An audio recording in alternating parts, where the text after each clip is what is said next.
पढ़ेंगे क्या, class 7 NCERT book गणित का सवाल पढ़ने वाले हैं, चैप्टर नंबर 3 आंकड़ों का प्रबंधन। ठीक है, तो चैप्टर नंबर 3 का 1 नंबर का सवाल आज हम लोग देखने वाले हैं। 1 नंबर में कहा है सवाल कि अपनी कक्षा के किन्हीं 10 विद्यार्थियों की ऊंचाई का परिसर ज्ञात करें। परिसर निकालने वाला, अब परिसर निकालने का फॉर्मूला होता है क्या, सबसे बड़ी संख्या में सबसे छोटी संख्या को क्या करेंगे, घटा देंगे। अगर घटा देंगे तो हमारा आंसर निकल जाएगा। ठीक है, चलिए निकाल के देखते हैं, उसके बाद देख लीजिए। परिसर निकालने बहुत मतलब क्या होगा, आसान होगा। क्रम संख्या मतलब क्रम संख्या क्या होता है,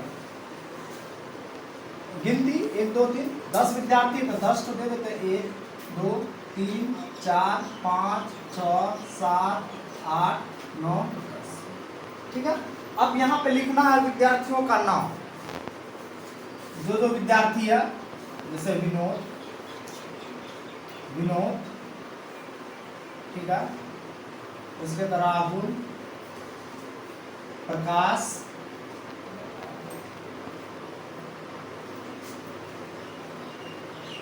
उज्ज्वल, 4 हुआ। उसके बाद क्या लिखना हो, प्रमोद, मतलब ऐसे 10 विद्यार्थी का नाम लिख लेना। सोनू,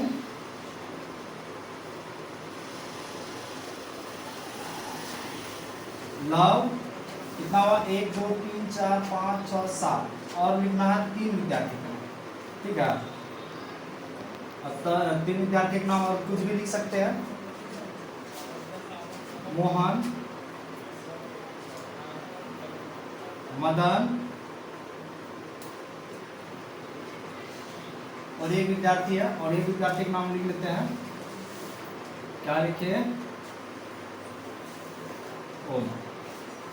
चलिए, तो ये 10 विद्यार्थी का हम नाम लिखे। ठीक है, अब ये 10 विद्यार्थी का ऊंचाई निकालेंगे कि कौन सा विद्यार्थी है और उसका ऊंचाई क्या है। ठीक है, ये गिनती थोड़ा शॉर्ट हो गया तो नाम थोड़ा लॉन्ग गया। ठीक है, लेकिन 10 ही विद्यार्थी लिखे हैं।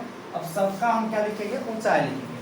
तो कोई 4 होगा, कोई 5 होगा, कोई 6 तक भी हो सकता है, 3 2 भी होगा, 1 भी होगा, 1 2 3 4 5 6 7 8 9 10। ठीक है, तो ये हम विद्यार्थी का क्या लिख दिया, ऊंचाई, नाम, क्रम संख्या लिखी। ठीक है, अब इसमें से बोला है कि परिसर निकालेंगे, परिसर निकालने बोला है, तो परिसर जो हम निकालेंगे, सबसे बड़ी संख्या में से सबसे छोटी संख्या क्या कर देंगे, घटा देंगे। सबसे बड़ी संख्या माइनस सबसे छोटी संख्या, माइनस कर देंगे, मतलब उच्चतम संख्या माइनस न्यूनतम संख्या। तो सबसे बड़ी संख्या इसमें से खोजेंगे, जो सबसे बड़ा है वो कौन सा संख्या है, 6, 6 लिखेंगे। और सबसे छोटी संख्या देखेंगे तो वो हमारे पास है, ये दोनों को घटाएंगे तो आएगा 5। यही हमारा आंसर आ गया, परिसर।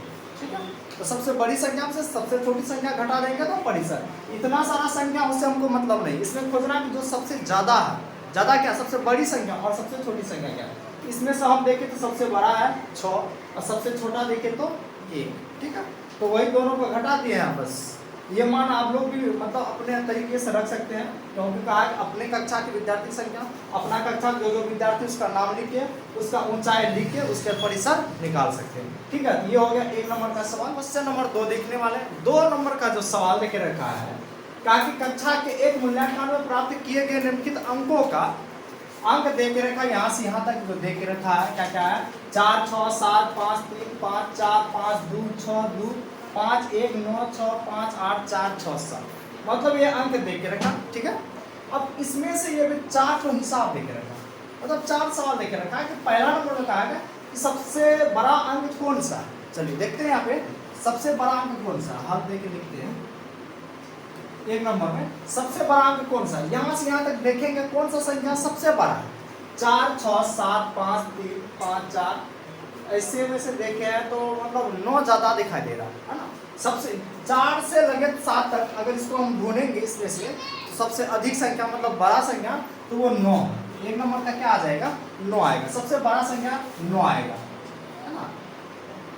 सबसे बड़ा संख्या वो 9, ठीक है।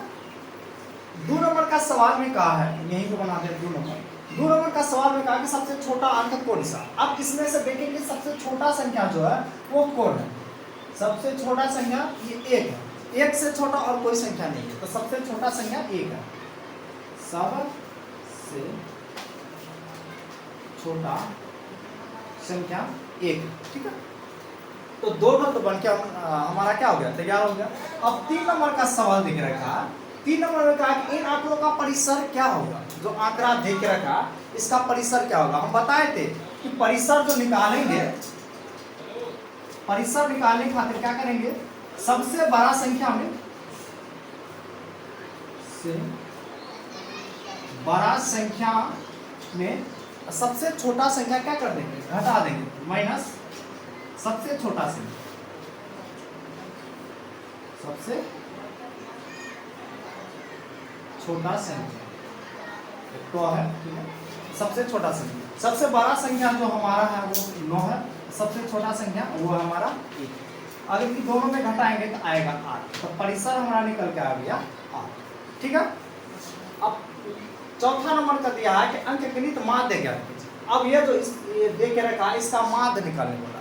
माध्य जानती है, ये जो संख्या दे के रखा है तो कुल संख्याओं का योग बट्टा कुल संख्याओं का, मतलब जो भी आंकड़ा दे के रखा माध्य सभी प्रक्षणों का योग बट्टा सभी प्रक्षणों की संख्या, ये फॉर्मूला होता है। मतलब जो भी संख्या है इसको जोड़ेंगे, उसके बाद देखेंगे कितना संख्या, बस उससे क्या करेंगे, डिवाइड कर देंगे, भाग कर देंगे। चलिए देखते हैं 4 नंबर माध्य बराबर। तो माध्य बराबर फॉर्मूला होता है कुल संख्याओं,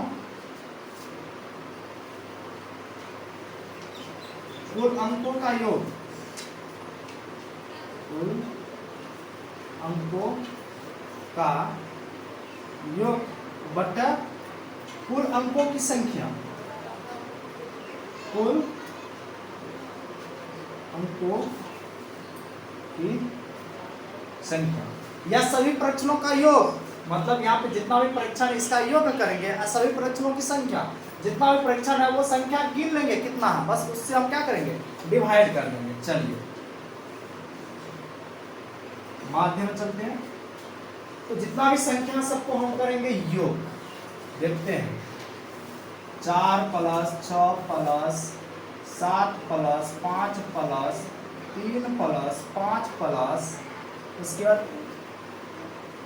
4 + 5 + 2 + 6 + उसके बाद है 2, फिर है 5, फिर 1 है, फिर जोड़ेंगे 9 6 5 8 4 6 7, वाह, 4 + 6 और एक संख्या बच गया है प्लस का 7, यानी कि टोटल संख्या का योग करेंगे और उसके बाद देखेंगे टोटल संख्या कितना है।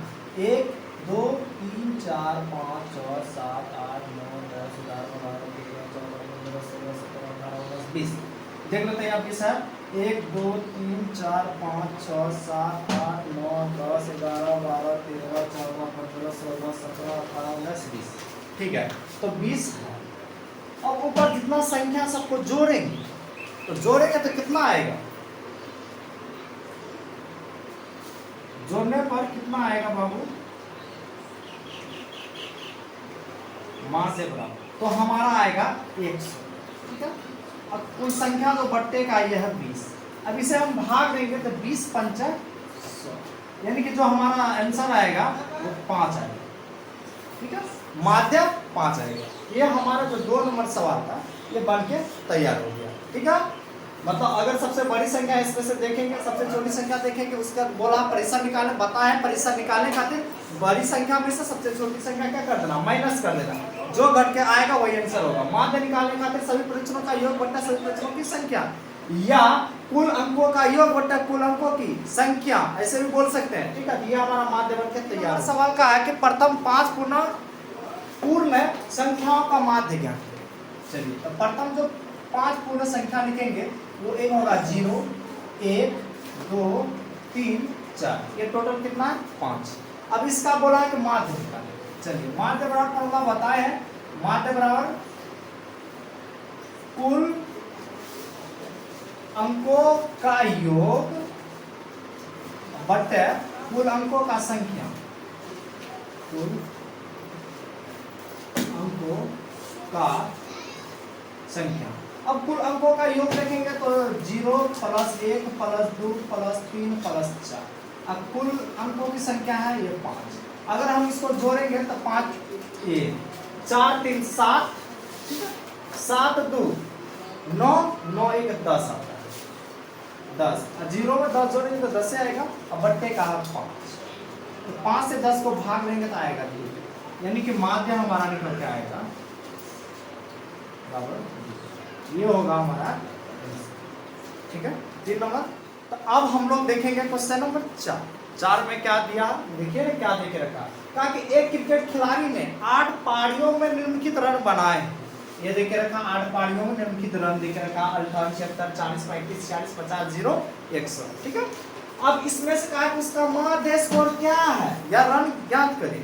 चलिए माध्य निकालने वाला, आइए ना हम माध्य निकालते हैं।